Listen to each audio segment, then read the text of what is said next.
Committee village development committee VDC ద్వారా చేయబడుతున్న election గుర్తింపు కార్డులోని సవరణలు తప్పులు అంటే ఇంటి పేరు మరియు హౌస్ నెంబర్, ముఖ్యంగా హౌస్ నెంబర్ను గ్రామ పంచాయతీలో ఒక నెంబర్ ఉంటే ఆధార్ కార్డులో ఒక నెంబర్ ఉంటుంది, వాస్తవంగా ఇంటి మీద ఇంకో నెంబర్ ఉంటుంది.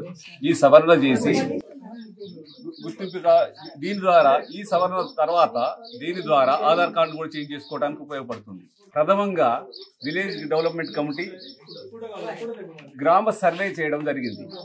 గ్రామంలో కంప్లీట్ గా సర్వే చేసి గ్రామానికి ఏమేమి అవసరం ఉంది, అవసరతలు ఏమున్నాయి, ఏమి ఇప్పటి వరకు పెండింగ్ లో ఉన్నాయి ఏంటి అనేది గ్రహించినప్పుడు ఎలక్షన్ కార్డు కాకుండా ఇంటి నెంబర్లలో గ్రామ పంచాయతీలో ఒక నెంబర్ ఉంది, మిగతా ఒక నెంబర్ ఉంది. ఇవి పిల్లలు చదువు కోసం సర్టిఫికెట్ల కోసం పోయినప్పుడు కానీ, మనం ఏదైనా కోర్టులలో షూటీలు ఇవ్వడానికి పోయినప్పుడు కానీ, మనం ఏదైనా లోన్లు తీయడానికి పోయినప్పుడు కానీ ఈ ఇంటి నెంబర్ల లింక్ కలవట్లేదు. దానికోసం ప్రథమంగా ఎలక్షన్ కార్డును ఇప్పుడు సవరణ చేసి దీని ద్వారా ఆధార్ కార్డు సవరణ చేసి విలేజ్ మొత్తంలో వార్డు మెంబర్లు కూడా ఒక వార్డులో ఉన్న వాళ్ళు వేరే వార్డులో ఓటేస్తున్నారు. ఈ హౌస్ నెంబర్ సిస్టాన్ని సరి చేసినప్పుడు ఇలాంటి ప్రాబ్లాన్ని ఏ వార్డులో ఉన్న వాళ్ళు ఆ వార్డులోనే ఓటేసే విధంగా కూడా మార్చుకోవడానికి అవకాశం ఉంటుంది. ఈ టోటల్ గా గ్రామ డెవలప్మెంట్ లో ఫస్ట్ ప్రోగ్రామ్ గా దీన్ని తీసుకున్నాం. ఈ మధ్యలోనే మా గ్రామ డెవలప్మెంట్ కమిటీ రిజిస్ట్రేషన్ కూడా చేసాం, ట్రస్ట్ రిజిస్ట్రేషన్ చేసాం.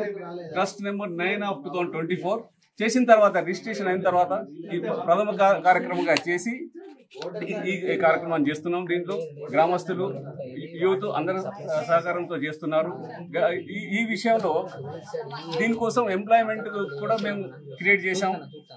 దీనికి పర్మనెంట్ గా సురేందర్ అనే ఆ వ్యక్తిని ఇది కంప్లీట్ గా బీడీసీ ఎంప్లాయీగా మేము అపాయింట్ చేసుకున్నాం.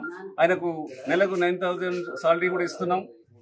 వాలంటీర్స్ గా మిగతా సోదరులందరూ ఉన్నారు, వాళ్ళ ద్వారా కూడా ఈ కార్యక్రమం చేస్తున్నాం. ఇలాంటి కార్యక్రమాల ద్వారా దీని అంతిమ లక్ష్యం మాది ఆదర్శ గ్రామం. దీన్ని మోడల్ విలేజ్ మన జిల్లాలోనే డిజిటల్ మోడల్ విలేజ్ గా చేయడానికి కంప్లీట్ గా ఎక్కడ ఉండి మనం వరల్డ్ లో ఎక్కడ నుండి వీరశైనగూడెంలో పలానా విషయం గురించి పలానా వ్యక్తి గురించి ఏది తెలుసుకోవాలన్నా డిజిటలైజ్ చేసుకుంటూ ఆదర్శ గ్రామాలు చాలా ఉన్నాయి. కానీ ఈ విలేజ్ ని ప్రథమంగా మన జిల్లాలో డిజిటల్ మోడల్ విలేజ్ గా చేయడానికి ఈ కార్యక్రమాలు చేస్తున్నాం.